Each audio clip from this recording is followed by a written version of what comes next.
আজকে চতুর্থ দিনের মতো আমার এই নির্বাচনী এলাকায় ৫ নম্বর ওয়ার্ডের এই নিম্ন আয়ের মানুষদের এলাকার মধ্য দিয়ে আমার প্রচারণা শুরু করেছি এবং আমার এই এলাকার সবচেয়ে বড় যে সমস্যাটি সেটি হচ্ছে আমাদের এই নিম্ন আয়ের মানুষগুলো দীর্ঘদিন ধরে তারা উচ্ছেদের আতঙ্কে ভুগছে।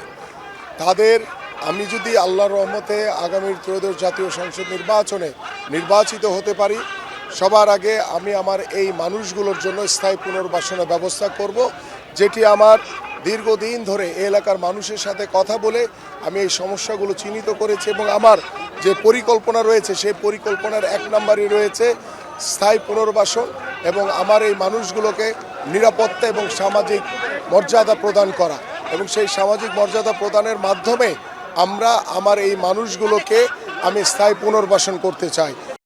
ভবিষ্যতে নিরাপদ, বিনিয়োগ হোক বিশ্বস্ত, আর আমার পছন্দ সল্টবে। Welcome to সল্টবে।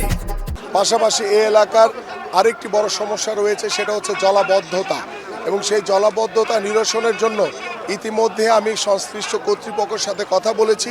আল্লাহ যদি আমাকে আগামী নির্বাচনে কবুল করে, আমরা চেষ্টা করব এই জলাবদ্ধতা নিরসনের জন্য কোন কোন প্রক্রিয়ায় আমরা এই সমাধানগুলো করতে পারি সেই বিষয়গুলো নিয়ে আমরা কাজ করছি।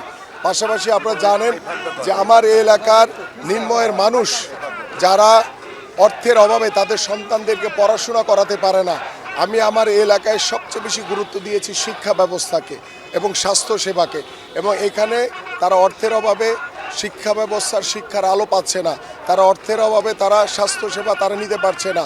আমি চাই এবং আমাদের যে রাষ্ট্রীয় সিদ্ধান্ত রয়েছে, আমরা যদি নির্বাচিত হই, আমরা যদি সরকার গঠন করি, তাহলে আমরা এই এলাকার মানুষগুলোর জন্য আমি বিনামূল্যে শিক্ষা ব্যবস্থা এবং ঘরে ঘরে শিক্ষা ব্যবস্থা পৌঁছে দিতে চাই এবং তাদেরকে বিনামূল্যে স্বাস্থ্যসেবা আমরা ঘরে ঘরে পৌঁছে দিতে চাই।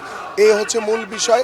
এবং আমার এখানে আরও বেশ কিছু সমস্যা রয়েছে, যেটি ইতিমধ্যে আমি কয়েকদিন ধরে বলছি, যে এখানে মাদকের সমস্যা রয়েছে, এখানে কিছু কিশোর গ্যাংয়ের সমস্যা রয়েছে। এই বিষয়গুলো নিয়ে ইতিমধ্যে আমরা জিরো টলারেন্স নীতি নিয়ে আমরা কাজ করছি। আর সবচেয়ে বড় যে বিষয় আমরা যেটি তৈরি করতে চাই সেটা হচ্ছে মানবিকতা। আপনারা গতকালকে একটি ঘটনা দেখেছেন যেটি আমাদেরকে অত্যন্ত মর্মাহত করেছে, যে যশোরের যে ছাত্রলীগ যে কর্মী যে জেলখানায় ছিল, তার ওয়াইফ সুইসাইড করে, তার বাচ্চাকে মেরে সে যখন সুইসাইড করেছে, তাকে প্যারোলে মুক্তি দেওয়া হয়নি। আমরা এইটার পুনরাবৃত্তি বাংলাদেশে দেখতে চাই না। আমরা সেই বিগত সরকারের মতো আমাদেরও অনেক ভাইদের বাবা মা মারা গিয়েছে, তাদেরকে কিন্তু প্যারোলে মুক্তি দেওয়া হয়নি। বাট আমরা সেই অমানবিক রাষ্ট্র আর দেখতে চাই না। আমি চাই আমার বাংলাদেশ হবে একটি মানবিক বাংলাদেশ। আমরা আশা করব আমাদের যারা পুলিশ প্রশাসন বা আইন শৃঙ্খলার দায়িত্ব রয়েছেন, সবার আগে মানুষ এবং সবার আগে আমার বাংলাদেশ এবং সবার আগে হচ্ছে আমার মানবিকতা। সেই মানবিকতাকে প্রতিষ্ঠা করার জন্য আমরা সে যেই মতাদর্শী হোক না কেন, সেই যেই হোক না কেন, কোনো মানুষ তার স্বজন যখন হারিয়ে ফেলে তখন তার আর কোনো কিছু করার থাকে না, কিন্তু তাকে কারা ফটকে যেভাবে তাকে মুক্তি দেওয়া হয়নি, এটি অত্যন্ত দুঃখজনক। এবং এটার আমরা আশা করি যে ভবিষ্যতে এই ধরনের ঘটনার যাতে পুনরাবৃত্তি না হয় বাংলাদেশে।